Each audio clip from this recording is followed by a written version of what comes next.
Hi there. So I thought today I would try Dominique Ansel's cronut recipe, at-home cronut recipe. I've had a few people ask whether I was going to try it or not, and I really wasn't sure. But since everybody seems quite keen for me to try it, I thought I would. Now this is not necessarily a complicated recipe, but it does take 3 days to do. So you do certain parts today, certain parts tomorrow, and then you finally cook them on the last day. And you're supposed to eat them within 8 hours of cooking them. So you don't, I often make things at night and then ready for the next day. So you don't want to do that with this. You more want to do it in the morning for the evening or lunch or something like that. So first day, day one, you need to make your ganache, which is what I've got everything set up for to do first. Then you also need to make your dough, and that needs to rise and get ready. And then you also need to make your butter square. So for day two, you're going to use your dough and combine that with the butter square. So you need to make those two in advance to do tomorrow. So your ganache is first. Now there are 3 flavors to choose from: a vanilla rose, a lemon ganache, a whipped lemon ganache, and a champagne chocolate ganache. I have decided, as you can probably see with the lemon zest and stuff over here, to do the whipped lemon ganache. It just sounds really nice. I like lemon, so that's the one I'm going for. So I have lemon zest from 1 lemon. I have, now it says chopped white chocolate. This is white chocolate, but these are just white chocolate chips because I happen to have some in my cupboard, so that'll be fine. I've got a 1/4 cup of sugar. I've got 1/2 cup plus 1 tablespoon of freshly squeezed lemon juice, and I've just strained that through a sieve as I was squeezing it out. I've got my heavy cream, which is 3/4 cup plus 2 tablespoons. And then I've also got gelatin. Now the other thing that they say is that you should use gelatin sheets. I don't have any gelatin sheets, so they do have the equivalent, and this is just gelatin granules. So I'm going to use this instead. So normally you would use 2 gelatin sheets that are 160 bloom. However, for every 1 gelatin sheet, you can use sort of a scant teaspoon of the powdered gelatin. So that's what I'm going to do. So kind of have everything set up. First things first, I need to get my gelatin to bloom. So I'm just going to take the top off of this, and I'm going to measure out. So in my little bowl here, you want to get this to bloom. So you're doing 2 teaspoons of your powdered gelatin over 2 tablespoons of water. So in this little bowl, I've got 2 tablespoons of water. You see that? There we go. 2 tablespoons of water in here. So I'm just going to measure out and sprinkle over 2 teaspoons of the gelatin. So we're just going to do that over the top.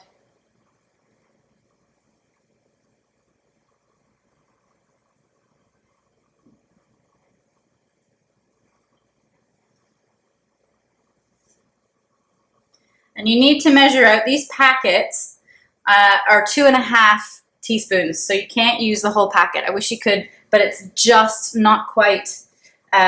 It's just a little bit too much, so you don't want to do that. So I've just poured that over the top, sprinkled it in. As you can see, it's already starting to get quite jelly-y. So I'm just going to leave that for the 20 minutes in the recipe, and then I will come back and we will do the rest of the ganache and keep going. Okay, so I've set up my pan to finish my ganache. I've got about 7 minutes left to let the gelatin bloom. So while that's doing that, I'm going to heat up the rest of my mixture so that we can keep going with the recipe. So into my pan, I'm going to pop my 3/4 cup of heavy cream plus 2 tablespoons, my 1/4 cup of sugar, and my lemon zest.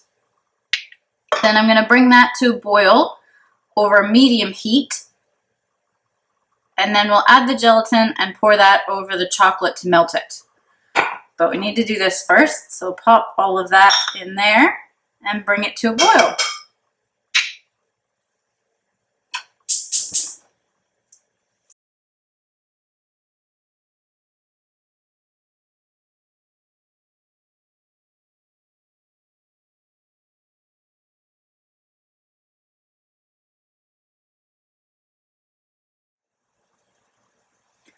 Okay, so that's come to a boil, so I'm going to turn off my heat. And that's perfect timing because my gelatin has finished blooming. So I'm just going to whisk my gelatin into my cream mixture, and with it still warm, you want the gelatin to, so you can see that's a nice little bloomed puck that needs to melt into the nice hot cream mixture. So pop that in, and then I'm just going to use this little whisk. And I'm just going to whisk it around until all of my gelatin has melted into the cream. Okay, so we've got the gelatin all melted in the pan. And I'm going to take my 3/4 of a cup of white chocolate. I'm just going to set it there so you can see. And we're going to pour our hot cream sugar gelatin mixture over the top of that. I'm just going to make sure I get all that lovely lemon zest in there. And then just let that sit for 30 seconds. And that will melt the chocolate enough to start stirring it in so that it'll become a nice creamy sort of ganache mixture. And then you need to let that cool to room temperature before adding the lemon juice. So we're going to wait the 30 seconds and then I'll stir that in. Okay, so that's been 30 seconds. So we're just going to gently start to stir. And as you can see, the chocolate chips have started to melt very nicely. And so you're just going to keep stirring this until all your chocolate chips or white chocolate chunks have dissolved into make a nice creamy ganache. There we are. So all of my white chocolate's incorporated now. So I'm going to let this cool down to room temperature, and then I'll come back when I stir in the lemon juice once that's back at room temperature. Okay, so I've got my ganache cooled down to room temperature. Now I just need to add my lemon juice, and it's 1/2 cup of lemon juice plus a tablespoon. For me, that was 4 sort of medium-sized lemons, and I just squeeze those through a sieve so that you have a nice non-pulpy lemon juice to add into this. So we're just going to pour all of that in and then just whisk that in to our ganache. And that is going to be a lovely lemon flavored mixture. And this will go inside the cronuts once they've been cooked.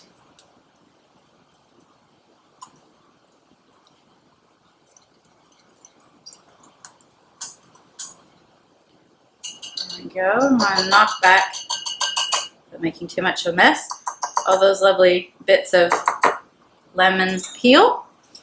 Okay, so now what I need to do is chill this in the fridge. I've got a piece of plastic wrap just here, and you want to press this down straight onto the surface of your ganache so it doesn't form any sort of a skin. So just sort of lift that up and make sure that it's touching all sides. There we go. So now I'm going to pop this in the fridge. It says overnight, but you don't need it until the 3rd day once you're going to fill them, so it's fine just to leave it in there until you're ready to use it. So that goes into the fridge. Next, I'll do the dough. So let me get set up for that, and we'll make the dough. Okay, so I've set my mixer up to make the dough part of the cronuts, and it does recommend that you use a KitchenAid mixer. So I happen to have a KitchenAid mixer, and I'm also going to be using the dough hook attachment with the KitchenAid mixer, which I'll attach in just a second. And so all you need to do is add all the ingredients for the pastry dough into the bowl and let it mix for 3 minutes. So it's just combined, and then we'll pop it in a bowl to let it rise. So to my bowl, I'm going to add 3 3/4 cups of flour.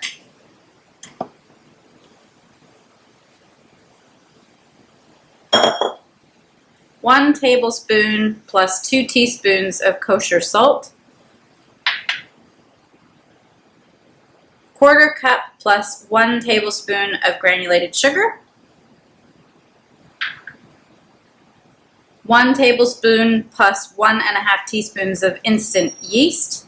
Now I don't have the SAF gold label that's recommended. I'm just using the Dr. Oetker's yeast, so you'll see how that works in the recipe. I also have 1 cup plus 2 tablespoons of cold water, 1 large egg white,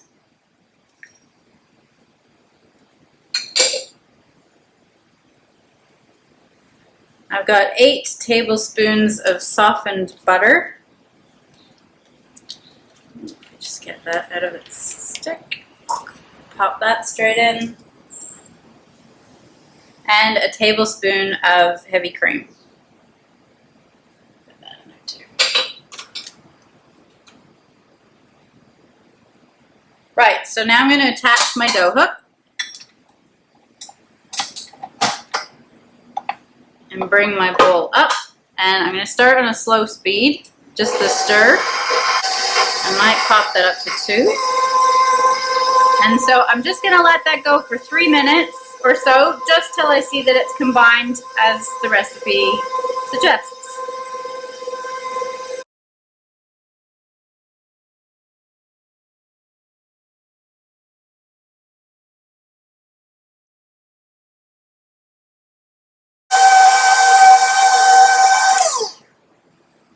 Okay, so all my ingredients are combined, and it's supposed to be that sort of a sticky mess at the moment. So what we're going to do is pop that into a lightly greased bowl. So I've got my bowl, just a large glass bowl, and I've lightly coated that just with some cooking spray. So let me get this out of the way. Okay, so there's the bowl. I've just taken this off of the mixer. So you can see as it comes out how shaggy it is. So that's all you're meant to make it look like. So quite shaggy dough. I'm just using a plastic dough scraper. Most kitchen shops have for a couple dollars or so. So I'm just going to leave it like that. Now you're meant to cover it with plastic wrap. So I will just grab my plastic wrap.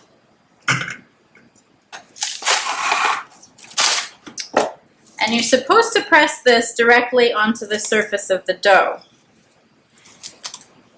So we'll do that.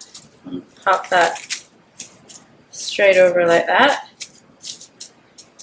Right, so now I'm going to leave this in a warm place for 2 to 3 hours. It's supposed to double in size. So I'll leave that, and I'll come back and show you what to do next once this is doubled in size. Alright, so here's my dough that has doubled in size, and I'll try and kind of tip that a little bit. It's definitely puffed up. It was in a warm place for 3 hours, so that was long enough for it to double in size. So now what I need to do is pull off the cling film, like that, and then you want to punch this back. And so you're going to do that by folding the edges into the center and trying to get out as much of the gas as possible.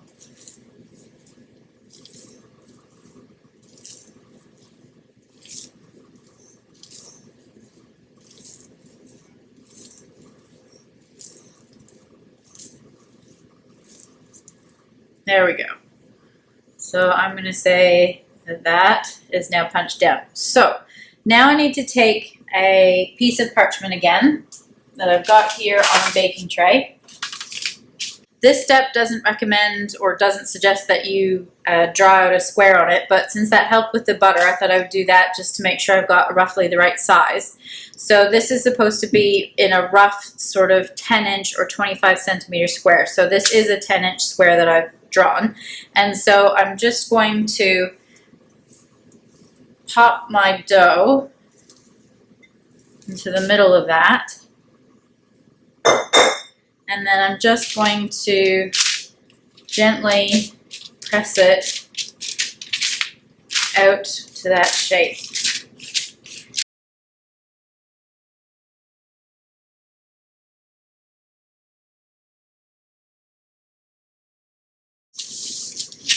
There we go. So I have a rough 10-inch or 25-centimeter square on my parchment now, and I've popped that on a baking sheet so that I can transfer it. And I'm going to put that, oh, I need to cover that, sorry. I'm going to grab some cling film. Hang on a second. There we go. So I'm supposed to cover this in cling film, and I might do that with 2 sheets. Oh, well, maybe. No, 1 sheet's fine. There we go. So I'm going to cover that gently. There we go. With plastic wrap.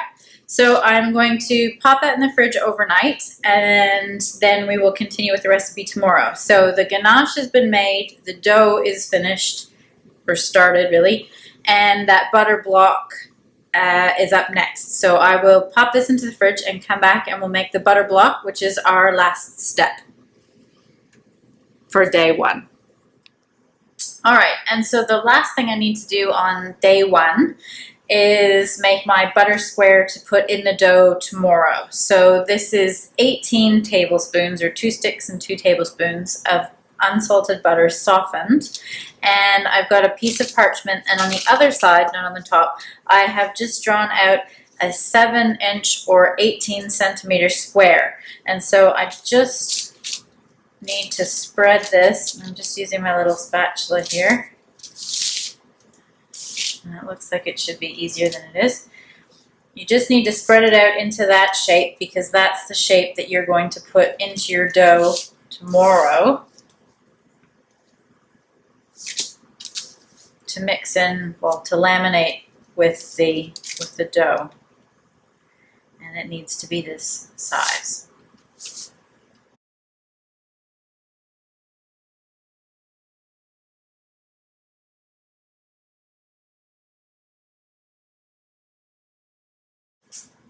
There we go. So that's even now, or as even as I can get it. So I'm going to pop that in the fridge overnight, and it will be ready when we need to use the dough tomorrow.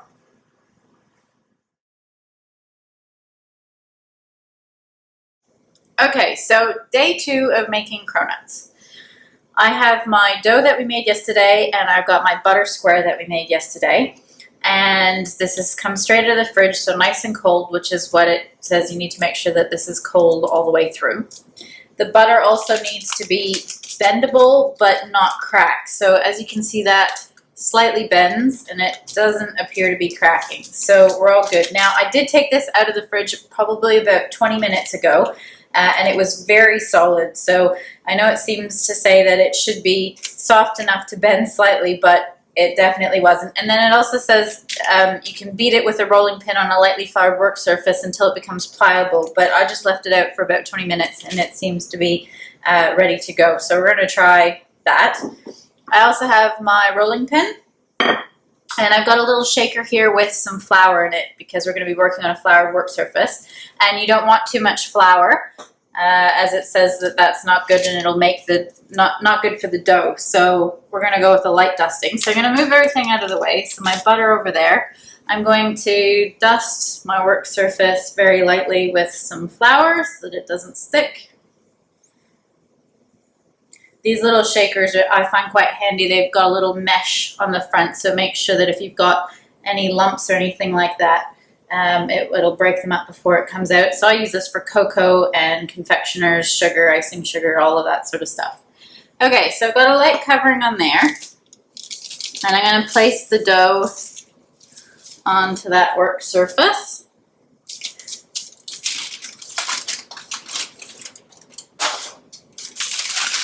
And I'm actually just going to turn it over like that and peel off the parchment that it was stuck to.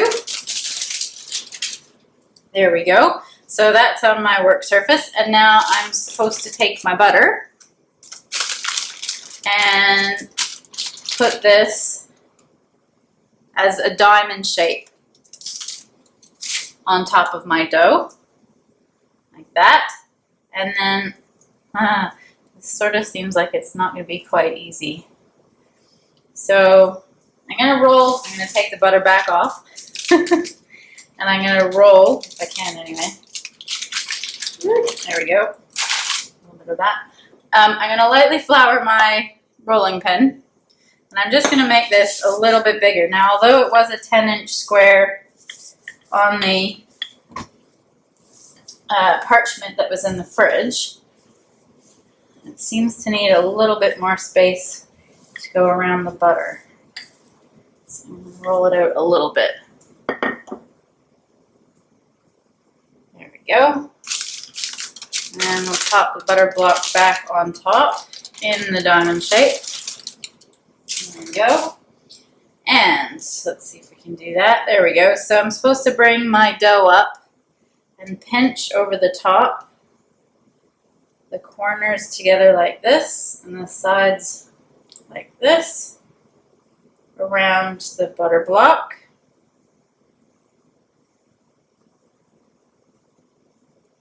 So that it is all sealed in there.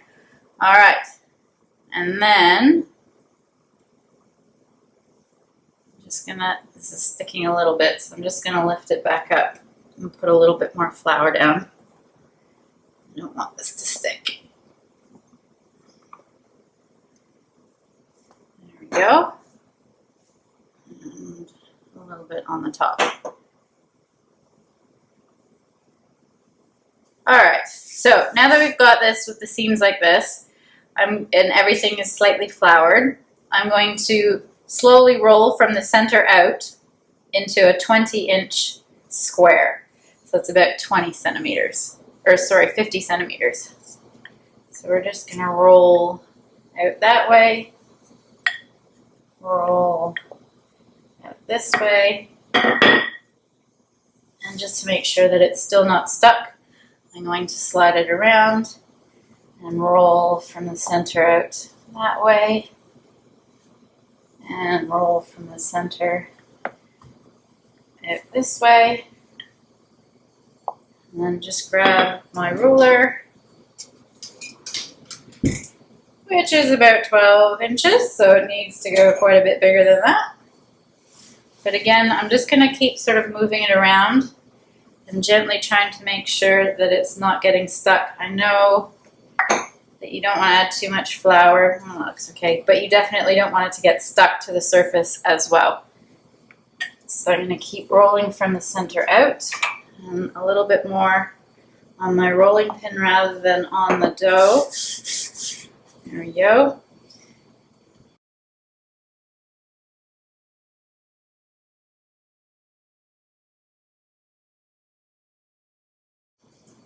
Okay, so it's sort of stretching slightly out of shape, but we'll see how well we can get it into more of a square-ish shape. And we'll check on our size, so ish to 12, so 18, we're almost there. Let's try this way, 12, 9, so that way's all right, so a little bit more this way.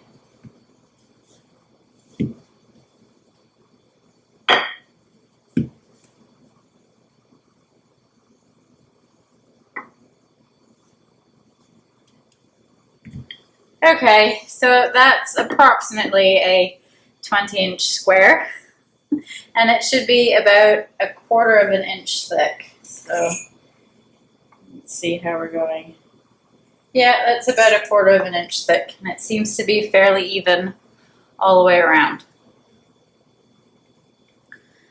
Okay, so now that we've done this,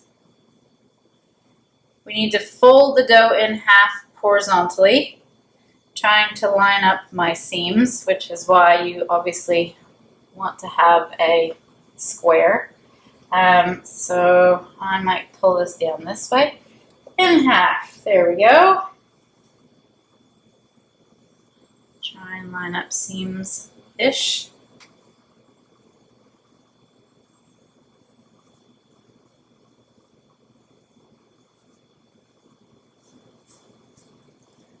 In half horizontally, and then we are going to go in half vertically, and that brings us back to our Woohoo, roughly 10-inch square again.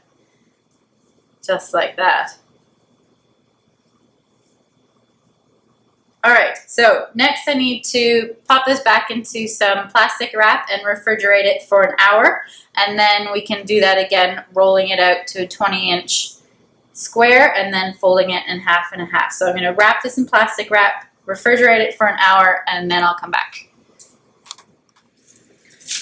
Okay, so my dough has been refrigerating for an hour now. So we need to do the same thing as we did the last time, which is roll it out on a lightly floured surface to 20 inches, and then fold it in half and in half again, and then wrap it, which is why I'm trying to save my plastic wrap.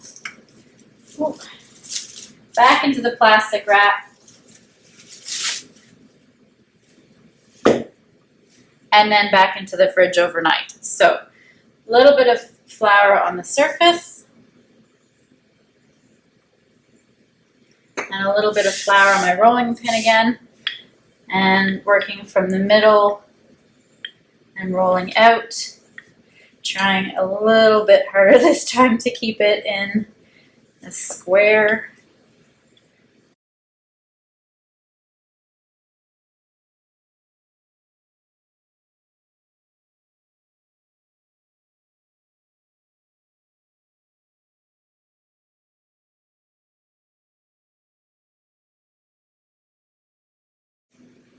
That's looking a bit better. So that's our 20 inches again that I've rolled this out to. And then again, I'm going to fold it in half.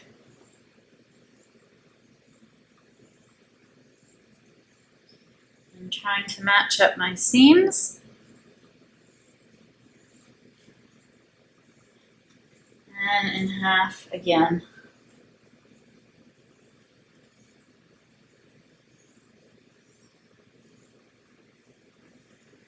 Go. That too, which should be a 10-inch square. 10 inches and roughly 10 inches. Okay, so that's it for today. Day 2 is done. So I'm going to cover this tightly in plastic wrap, and now it gets refrigerated overnight. And that is the basic laminating that is required for this recipe. So that's created what hopefully will turn into all those nice layers when it gets fried tomorrow. So pop that in the fridge overnight, and I will come back tomorrow when we actually get to hopefully fry the cronuts.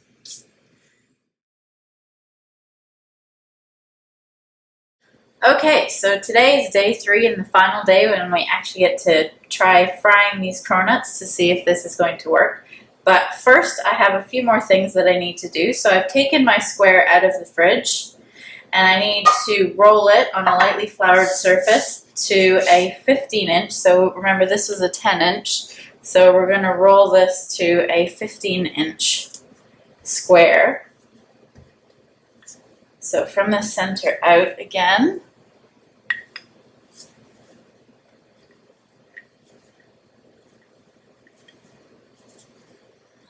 Want my rolling pin to stick, so put some more flour on it.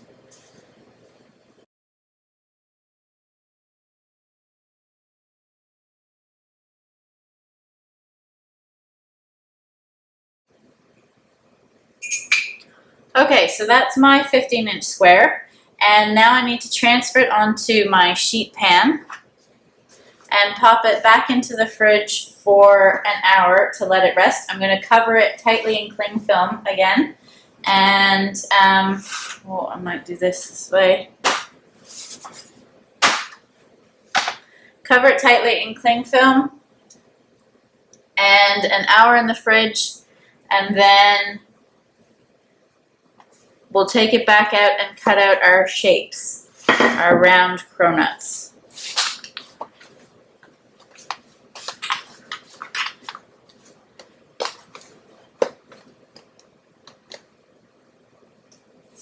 There we go. So once that's been back in the fridge for an hour to rest, I will come back and we'll cut out the cronuts.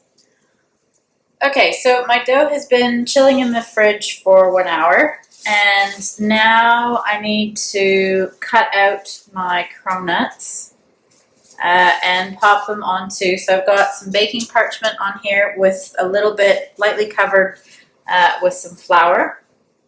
And so I've got my 3.5-inch cutter here, and this needs to make 12 cronuts. So I'm going to go ahead and cut these out, and maybe pop that back in there. And then you're supposed to be cutting out a 1-inch center. And so unfortunately this is the cutter I've got, and that is 1 inch. So I have made, out of the box that the cutters came in, a little 1-inch cutter just out of the plastic. So I am going to use that, and it worked, which is fantastic. Right, so that is our first cronut.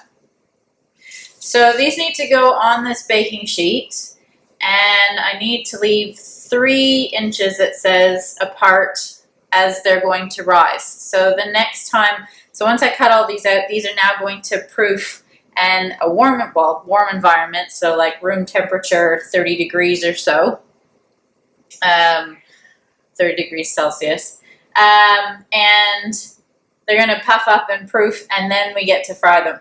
So 3 inches apart on the baking sheet. So let me get my 12 out of these out of the sheet, and then we'll keep going.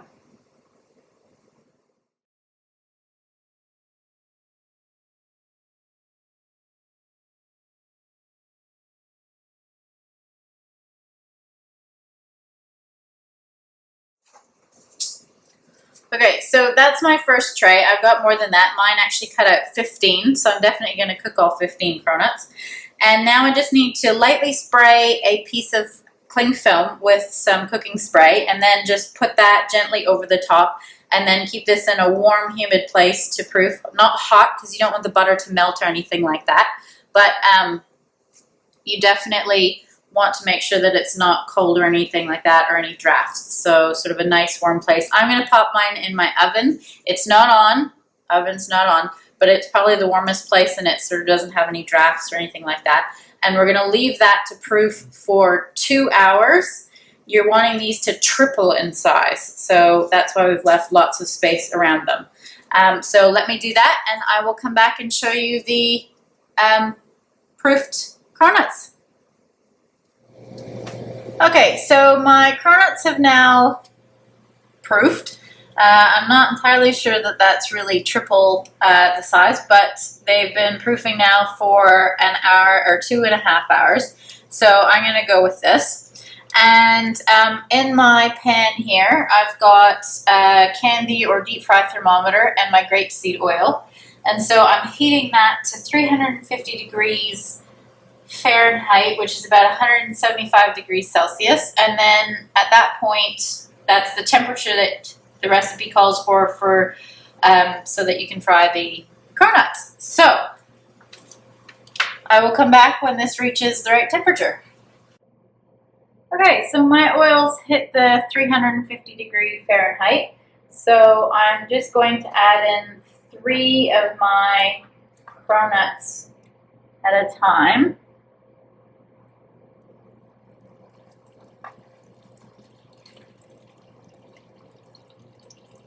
Very gently.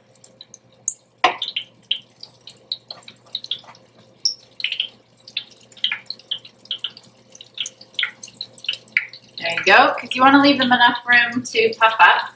And then I've just got a slotted spoon scoop thing that's heat resistant. So I'm just going to let them cook for 90 seconds, the recipe says, on each side, and then take them out.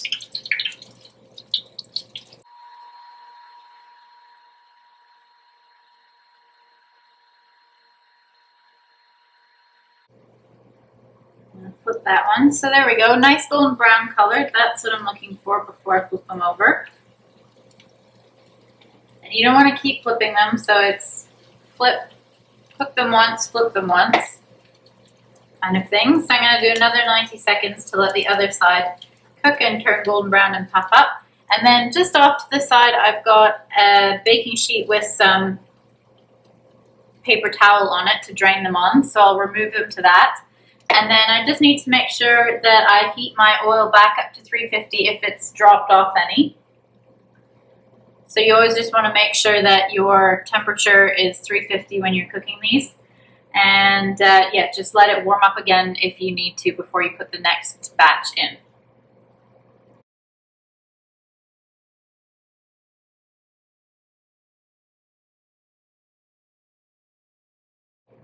Okay, so that's done as well. Nice and crispy. And so I'm just move these out of the way. One side, the first side seems to definitely puff up better than the second side.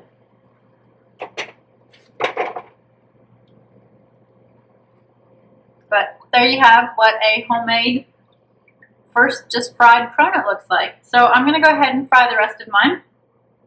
And then I'll come back and we'll get the toppings ready. Okay, so that's the finished batch of cronuts. I've fried them all now. They're nice and golden, and as you can see, they have puffed up. I did sort of expect them to puff up quite a bit more than that, but they did puff up and they seem to be nice and crispy. So I'll get my filling ready and go ahead and fill them. And let me get that set up, and I'll show you how to fill them and get everything else ready. Okay, so I'm just getting everything organized to fill, glaze, and coat the cronuts. And the middle step is to coat them in a pure maple sugar. So because I decided to do the lemon filling, this is the corresponding sugar. So I just bought it in a packet, and I'm just going to put some on a plate because what we're going to do after they're filled is just roll them in the maple sugar, so that gives it the lovely sugary outside that corresponds with the flavor that we're making.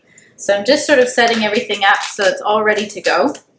So that's just on a little plate like that. So I'm going to set that aside. And then the other thing I need to do is make some poured fondant or pastry fondant. Now I don't have any of that. So what I have is rolled fondant, which I've used in some of my other projects. And I've added a little bit of a little bit of water to the bottom of that. And I'm just going to pop it on the microwave on a very low heat for very short periods of time and stir that in. And it'll dissolve with the extra water, and then it'll become close enough to a pouring fondant that I'm happy to use that. And then I'll pour that into the piping bag for the cronuts. So I'm going to go ahead and do that.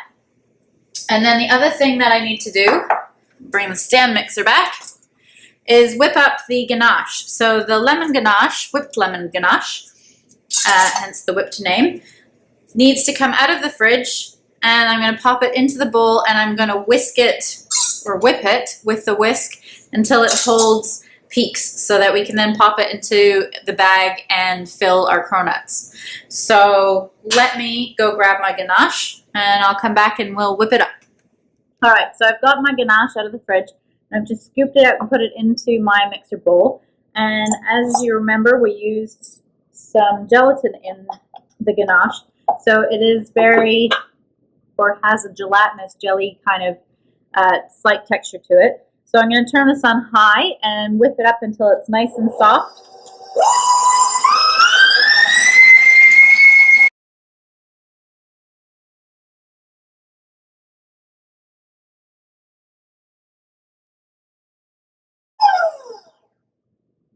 Okay, so that didn't take very long at all, and that is definitely stiff peaks and whipped and nice and light. So I'm going to take that off. And I'll move my mixer out of the way and be right back. Okay, so I'm just getting everything set up to fill my cronuts. And now that I've whipped my ganache, I'm going to pop it into a piping bag that I've fitted with a Bismarck tip. So that's a Wilton 230 tip. And it's just a long metal tip that allows you to fill things. So donuts and obviously cronuts and that sort of thing. So it just means that you've got a little bit of extra length, and it's quite narrow, so you can make sure that that's in the pastry before you start squeezing. So I'm going to pop some of this into my pastry bag.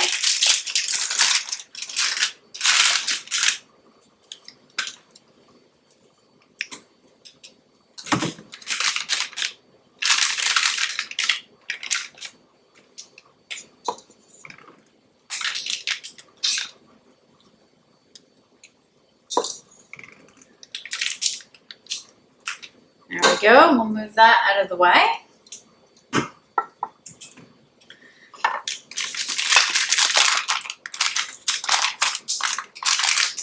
And then just squish that down into the bottom of the bag. There we go. So that is ready to be used. And then the other thing that I need to do, we've got our sugar. That's the maple sugar. And then the poured fondant. So this is just the fondant that I've made using a rolled fondant, adding a little bit of water to the bottom of it, and then just heating it gently on, I did 10-second bursts until it is now liquidy. So I'm going to pop this into another piping bag with just a plain round tip on the end of it. I'm using a Wilton 12 tip. The recipe says that you should use an Ateco 803, I think it is, but I don't have that, so this is the same size tip. So it's a 0.8 mil tip.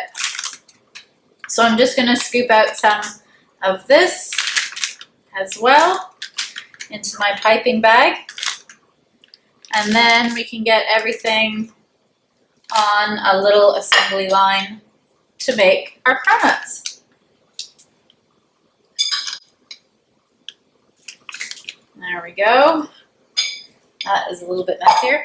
And the only other thing I have, which is just off screen, is a little bit of grated lemon zest, because that is what's going on top of our glaze on the top. Okay, so to assemble a cronut, you take your cronut on a flat in your hand with the flattest part, so this side's a little bit rounder. So with the flat part up, and it says in 4 evenly spaced holes, I'm going to just pop in and squeeze my filling, and then we'll go over here and squeeze. And as the recipe instructs, you should be feeling the cronut get heavier in your hand.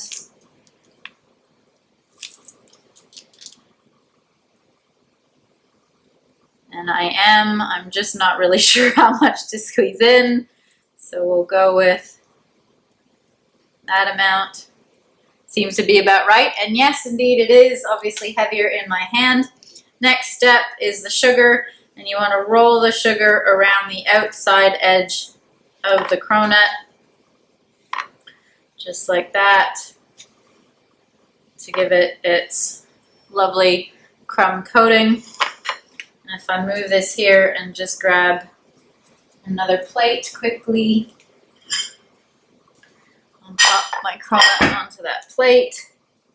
There we go. And then just with my glaze, I'm going to go around the top, making sure that I cover the holes that I just made with the filling, just like that. And it is quite liquidy, so this glaze will sort of ooze all over the top as well.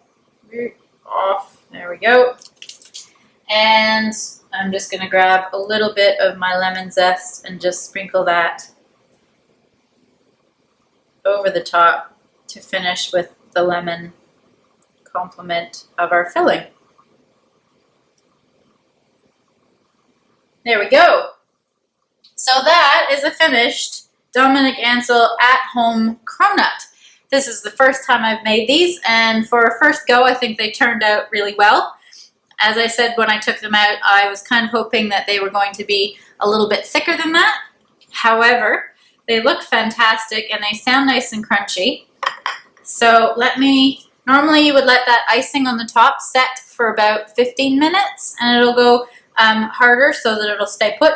But I'm going to give this one a quick chop in half so you can actually see what the inside looks like.